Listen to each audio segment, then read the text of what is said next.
अलिफ से अनार, अलमता से आम, बे से बंदर,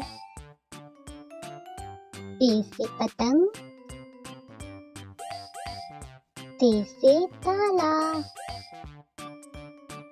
ते से टमाटर, से समर, जीम से जहाज,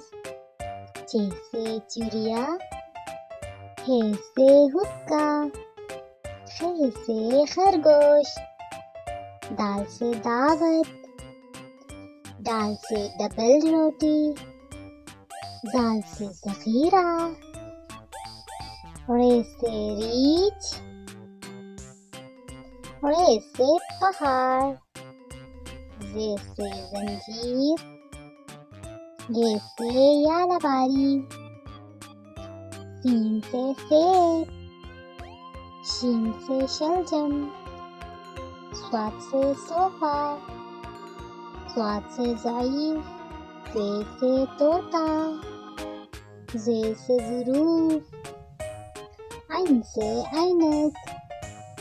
गैन से गुब्बारा, फे से फुवारा, काफ से कलम, काफ से किताब, घास से गाजर, लाम से लड्डू,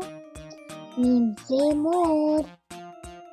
नून से नाशपाती, वाव से वरक, हा से हाथ, हमज़ा से गाय, ई से यका, ये से तारे।